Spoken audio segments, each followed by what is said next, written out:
Magandang umaga guys. Pinasyalan ko dito ang mga tanim na kangkong ng aming kapitbahay. Ang bilis tumubo yan, no? Nung nagbagyo yung Catherine ba yan? Katrina ba o Corina? Basta yung nakaraang bagyo malakas. Ubos lahat yan. Inaanod lahat yan doon. Na-wash out lahat. Bago bumili sila ng kangkong yung sa palengke. Yung tinanim nila, bilis lumago. Ayan na, oh. Mga days na lang yan, mag-harvest. Tapos pwede na silang mag-harvest. Ayun. Bago ang lahat, thank you kay Moan sa pasalubong sa akin galing silang Boracay. Thank you. Kay Rona, thank you. Kay Jiro, thank you sa inyo. Have advance Happy New Year.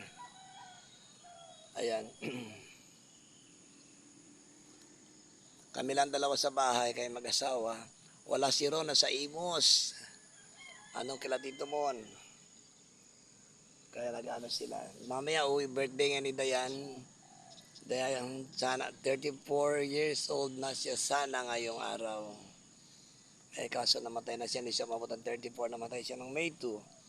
So mamaya pupunta, dadalaw kami sa sementeryo. Pagdating ni Ron. Antay ka pa si Ron dumating. Kaya dito muna ako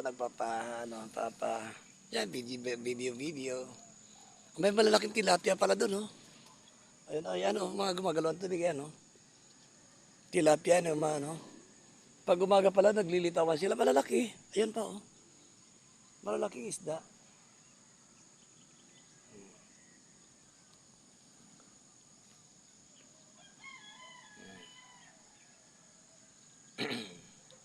Oh, ayan pa, oh. Ayan, oh. Oh. Ayan, oh. Bantayan natin. Ayan. Sa bandang yun, ayun, hindi ko alam bahay ba yun. Wala namang tao yun kasi pag baha. Pero hindi inaabot yung kubo na, hindi inaabot ng tubig. Kasi nga mayroon, may irrigation papunta doon, tuloy dumadaloy naman. Ayan pa, oh, oh. Ang lalaki. Oo, ayan, oh. Tama, lalaki, oh. Malalaki dito, marami, oh. Ang dami pala, oh. Oh, ayan pa, oh, see? Hmm. Nagpapakita sila. Dito sa gilid, meron din, eh. Marami din sa gilid, eh. Kaya sa gilid na yan, malalim diyan, eh.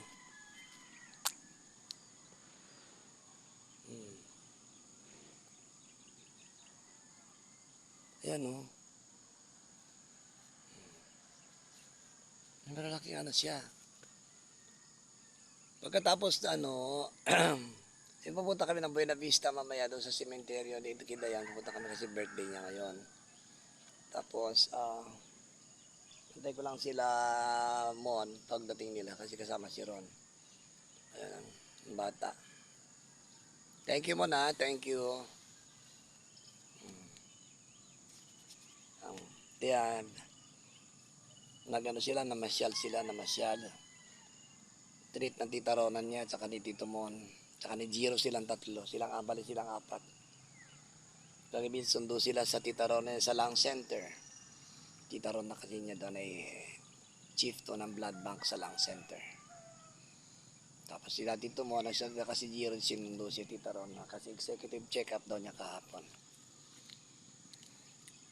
Kagabi na sila nakauwi. Hindi ko na rin sila matawagan. Ayan pa, oh, ibon, oh, see? Oh, ayan, oh, oh. Ang dami, ang ganda dito, ang ganda ng ano dito, maganda ang pwestong ito ng ano.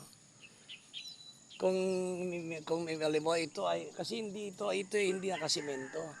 Siguro kung sisimentohin yan dyan, yung mga wallings, gawin tong swimming pool, ang ganda nito, malawak eh. Malalim pati. Kaso nga lang, pag umulan, dadaluyan din ng baha. Kasi nga ilog ito eh. So, papunta dyan, nalalim dyan, oh. Malalim dyan.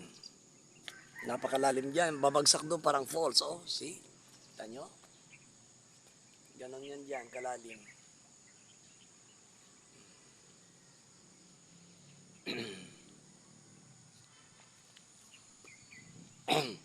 Pero maganda yung magandang pwesto dito. Magandang lokasyon, nagagandaan ako dito. Ito Ito madami rin mga kulitis, madaming kulitis dito, oh, see? Hmm. Ganda ng ano, ang ganda ng... Natutuwa ako, malalaki pa lang tilapia dito, yan. Tsaka doon, oh, ayan, oh. Ayan na, naglulutangan sila. Magalaw. Na ano sa mga ano niya. Ang ganda ng ano ito eh, ganda ng lugar na to. Ito yata ay reservation, ito ng government reservation to kasi 5 meters from the bank of the river. Hindi natitituluhan yan.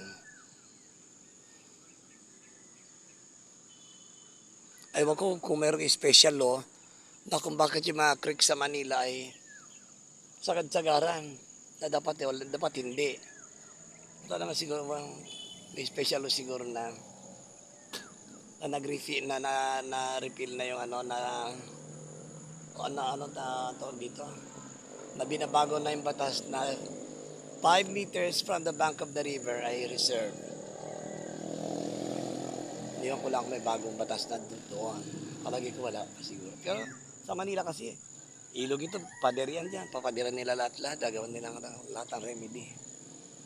Lahat ng space. Hindi minamaximize nila. Tapos kung hanggat maaari nga, nilalampasan pa nila doon. Nililiitan pa ilog eh. Tinatambakan ng mga developer. Ganyan. Ayan o. Kaya pala maraming ibon. Ang mga ibon pala nag-aabang ng isda na lulutang. Tutukain nila. Kingfisher to eh. Mga isda. Ibong mandaragit ng isda. Ayan o. Ayan o. Ayan o. Ayan lumilipad na yun o. See? Kasi marami naglalulutang ang isda.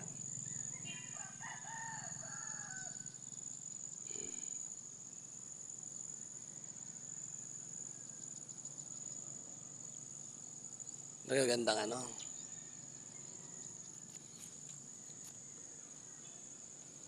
Di ba?